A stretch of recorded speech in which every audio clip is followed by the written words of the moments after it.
Hi guys and welcome back to the Mighty Blues. My name is of course Cameron and welcome back today to another live stream. It is Monday evening. I hope you all are doing well. We are here to talk about the latest Everton transfer news and rumours. We're going to talk about Yusuf Chermiti and his move to Everton Football Club as it edges closer and closer. We're also going to talk about Everton midfielder Amadou Onana and a link today linking him with a move to Manchester United. We're also going to talk about Manchester United centre-back Harry Maguire as he has been linked once again to Everton Football Club, and we'll get into every little thing in between all of that sort of stuff as well. I hope you all are doing well. It's been a few days since we sat down and done a live stream, so I apologise for that. Obviously,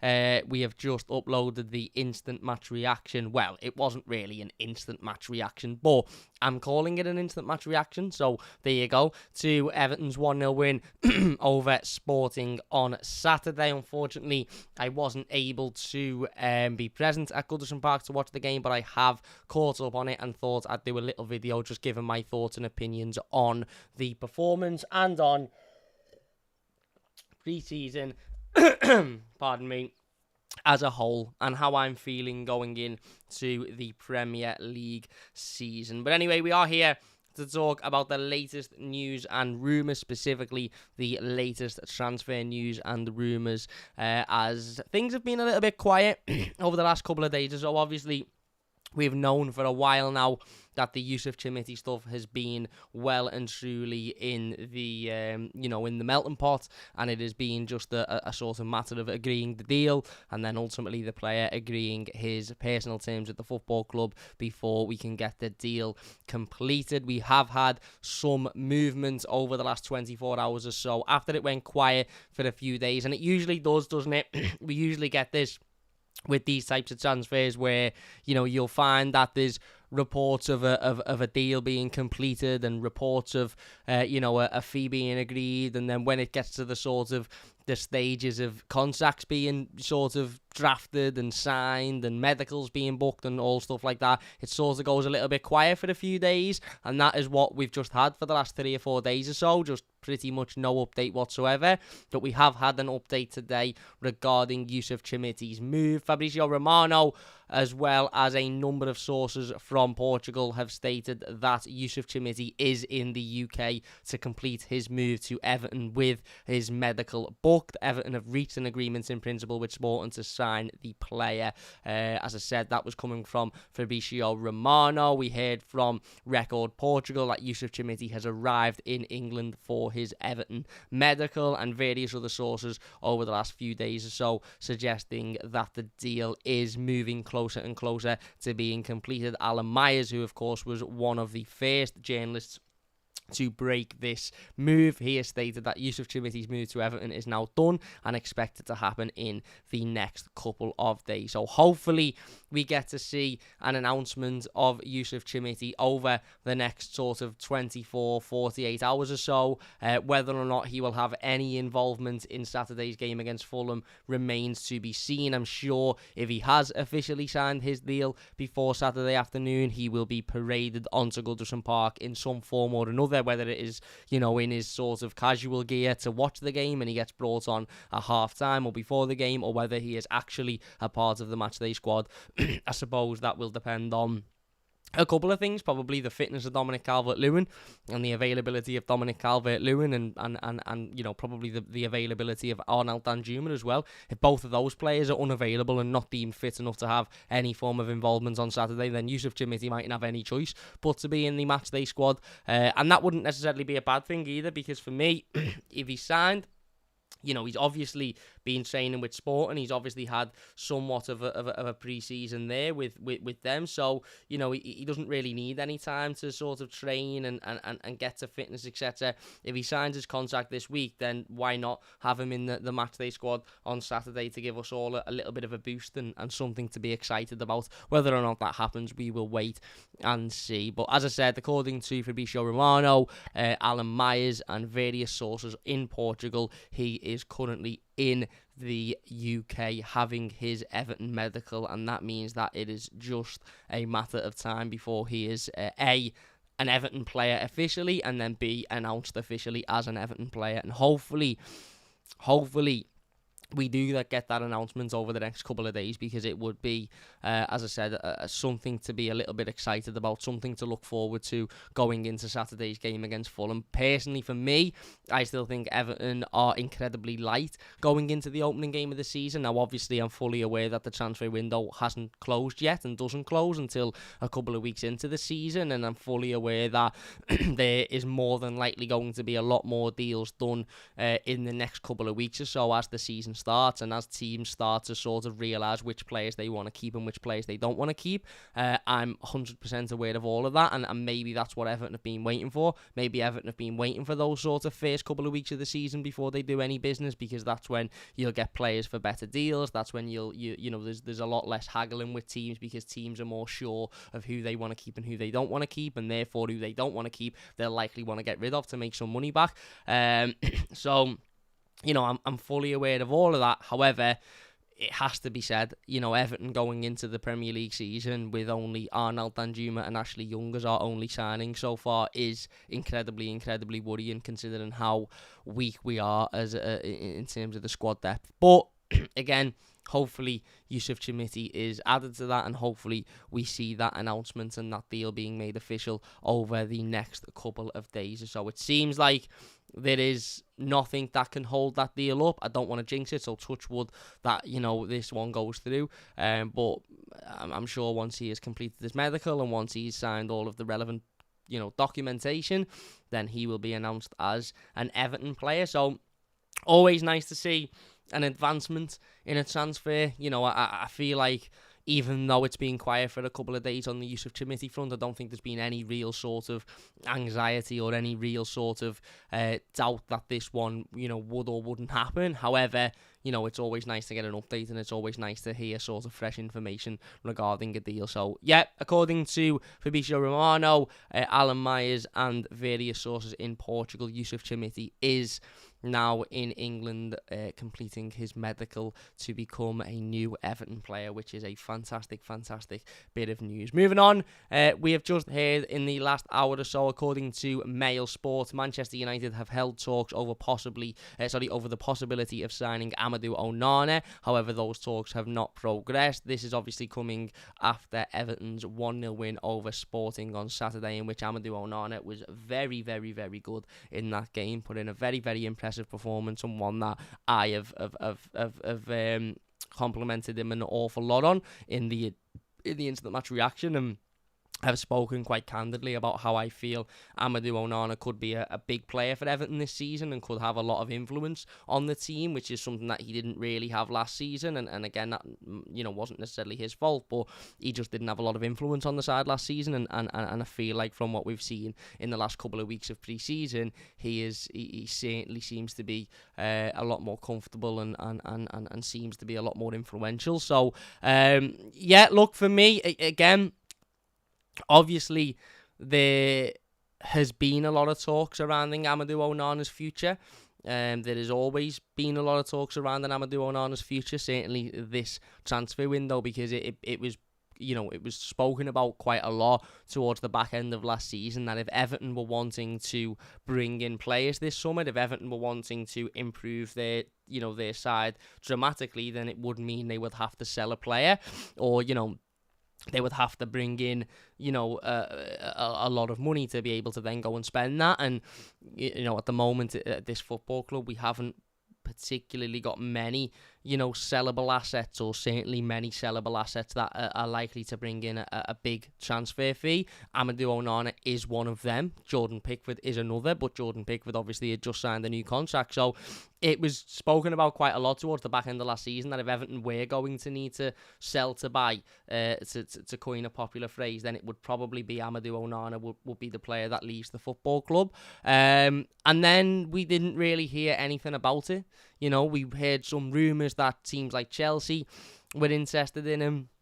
Teams like Chelsea, teams like Manchester United had interest in him. However, it was only sort of paper talk. It was only sort of hearsay rumours there, hearsay rumours here. It wasn't anything really sort of solid in terms of a solid interest in Amadou Onana from anybody, whether it be Chelsea or whether it be anybody else. And then for a couple of weeks or so, obviously, whilst the players were on holiday and whilst Amadou Onana was resting, we didn't hear anything at all.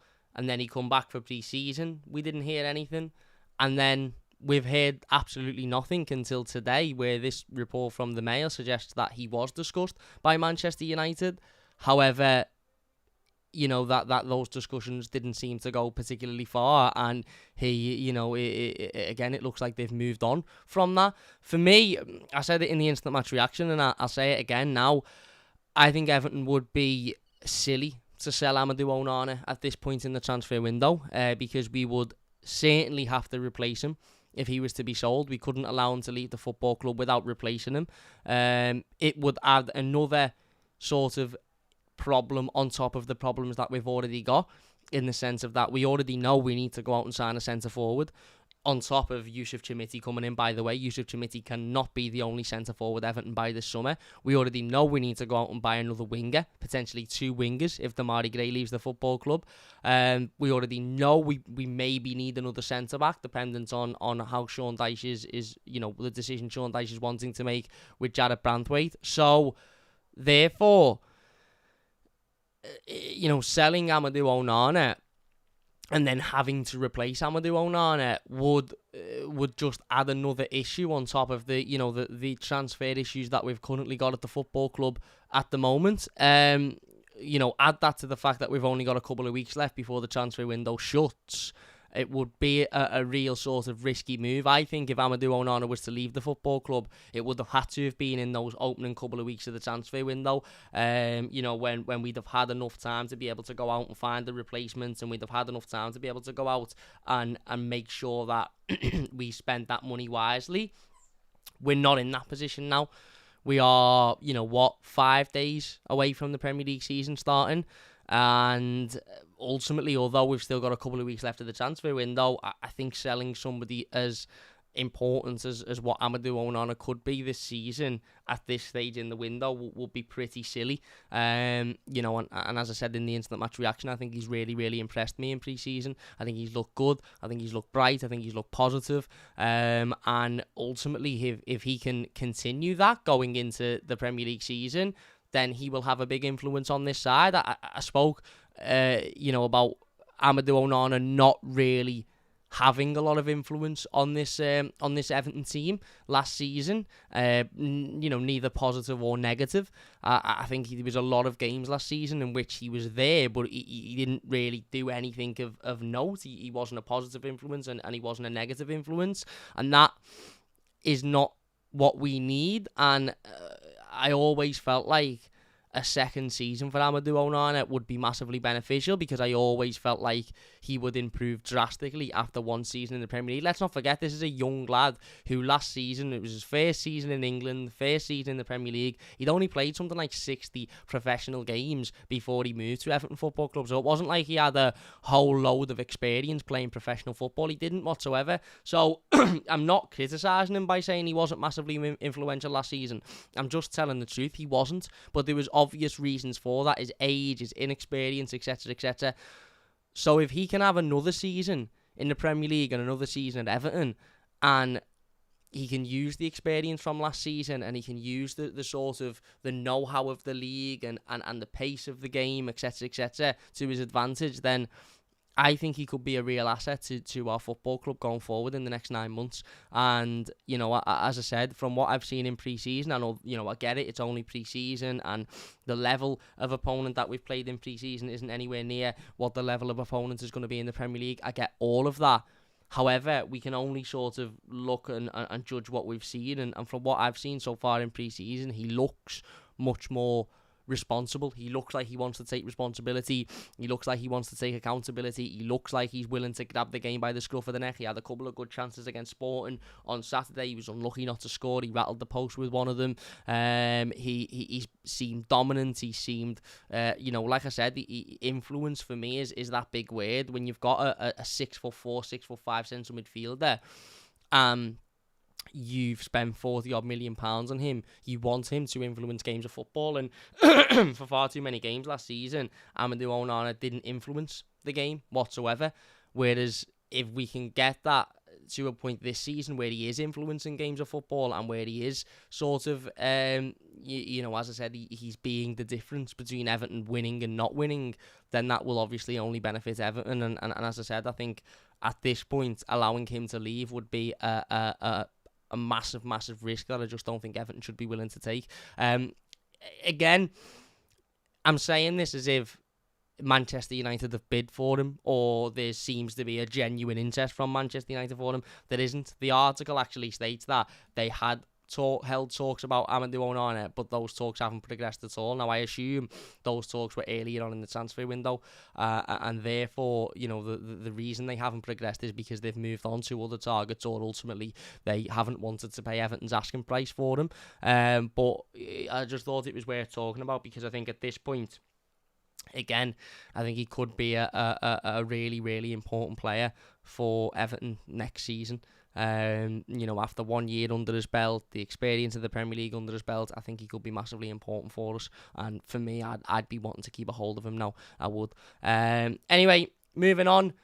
Sean Dyche has been talking about Dele. According to Paul Joyce, Sean Dyche has called for patience over Dele's return and said that he is, quote, miles away from being reintegrated into the Everton first team squad. This isn't any particular surprise for me. I think there was maybe a bit of false hope when we saw the images of Dele training with the first team, and when we saw the images of Dele over in Switzerland. I think there was a little bit of maybe a false hope that he could have any involvement in Everton's first team, and maybe have some involvement in the pre-season games, and maybe even potentially be a part of the squad going into the Premier League season. One thing I would say is he's been given a change in number, which clearly shows that he is ultimately in some form of thinking for the future. I don't see why he would change his number back to number 20 if there was absolutely no chance of him being given any game time under Sean Dyche. I do think that there is a long-term plan to maybe give Dele another opportunity and maybe offer Dele the chance to sort of prove himself. However, as the manager says, I don't think that opportunity is going to come anytime soon. Not because they don't want it to come anytime soon, or because of a financial problem or whatever. I just don't think Dele's at that level of fitness. He isn't, and it's so very easy to sit here and go, well, if we can get Dele back to the player he was at Tottenham, then he'll be brilliant for us. And if we could get Dele back to even half the player he was at Tottenham, this, that, and the other, that's true. But what you have to understand is the Premier League is, as many people would describe it, the best league in the world. But what it also is probably the most physically demanding league in the world. And when you've been away from that for 2 or 3 seasons and you've not really played at that level, and you've played in Turkey where the level isn't anywhere near as good, or you've not really had much game time, you've sat on the bench for a couple of seasons, to get back to the level of fitness that is required to be able to play at the top level in the Premier League, it is really, really, really, really difficult. Really difficult. That's why when players have long-term injuries, a player might have an injury and they might come back in the January. And when I say come back, I mean they might be injury-free in the January. Absolutely injury-free. The injury's gone. They've had surgery. It's worked. They're sound. But you mightn't see them play a Premier League game until the October or the November because of the fitness. Because it's that difficult to get back up to that level of fitness that's needed to perform in the Premier League, and Dele clearly isn't there and is nowhere near there, and that's why Sean Dyche is coming out and quite rightly so, asking for patience and talking about the need to not have this expectation that Dele is going to be available in the next 2 or 3 weeks to play in the Premier League, because he isn't. Again, he might, between now and Christmas, he might get a substitute involvement every now and then, whatever that might be. But again, it's going to take a lot for Delhi to get back to being fit enough to be able to play week in, week out in the Premier League, and that ultimately is just the way it is, and Sean Dyche obviously is confirmed that in his press conference, probably just to sort of settle down, the talk from us Blues, about Delhi starting or Delhi coming back or Delhi being fit or being ready, etc.